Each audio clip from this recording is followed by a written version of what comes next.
Now, when the whole world is talking about gender equality, it was long back in our culture, according to our mythology, Lord Shiva emphasized on this concept by taking a particular form. Do you know what is that? Let's find out.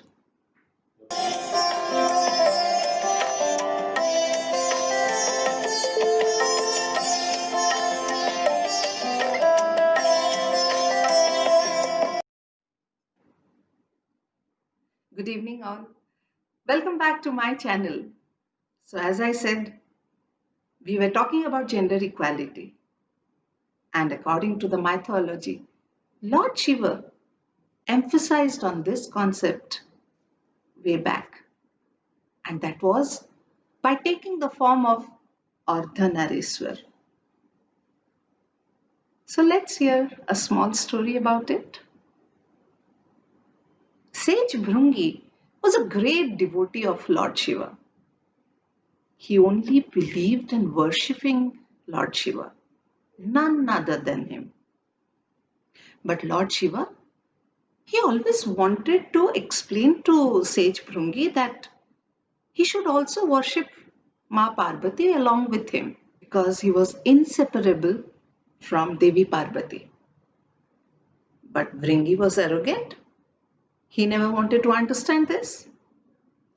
So, to make him understand, one day Lord Shiva thought of a plan and told him that Bhringi, if you circumambulate around me for 3 times, then it's going to bring you a big fortune and you are going to be considered as one of my biggest devotees.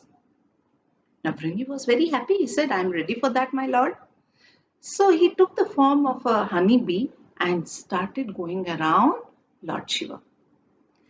Now the Lord, he could understand that Bhringi has taken the form of a bee.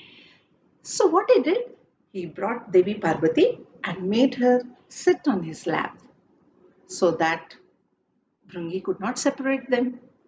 But Bhringi was even clever. So what Bhringi did, he could find a very small gap between Devi Parvati and Lord Shiva and escaped between that. Now Lord Shiva could understand this. So the next thing what he did was he merged Devi Parvati and his body vertically, and half was Lord Shiva's body and half was Devi Parvati's body. Now he waited to see what sage Bhrungi would do. How would he escape this? Bhrungi could understand that Lord Shiva has done this. So what did he do? He went around half the body of Shiva and very cunningly he entered the belly button of Lord Shiva and exited from that.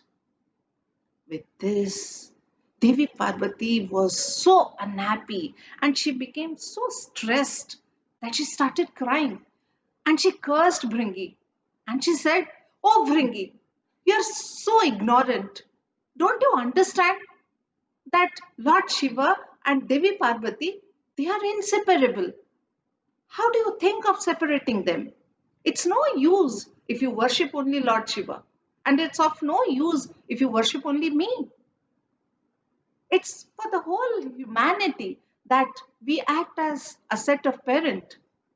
He's the father and I'm the mother. How can you separate a father from a mother? A father and mother both are equally important for a child. If the father gives the skeleton and the nerves to the child, the mother gives the blood and the flesh to the child.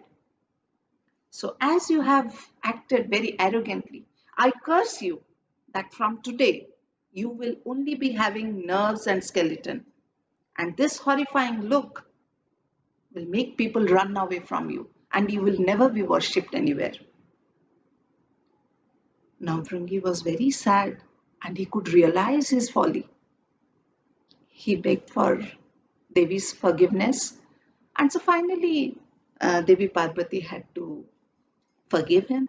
And then he said, "Okay, I soften my curse on you. And so from today, along with Nandi, you are going to be standing in front of all the Shiva temples as a guard to your Lord and to me. So from that day, the Ardhanarishwar concept came into being, and that is how Lord Shiva wanted to uh, present to the whole humanity, to the whole world, that both of them are equally important. We cannot worship the Lord alone or Devi alone. You can find beautiful statues of Ardhanarishwar in the Badami caves of Karnataka. Do find out how beautiful they are. Till then, I come to the end of this episode, so I'll come back again with another interesting fact. Bye bye.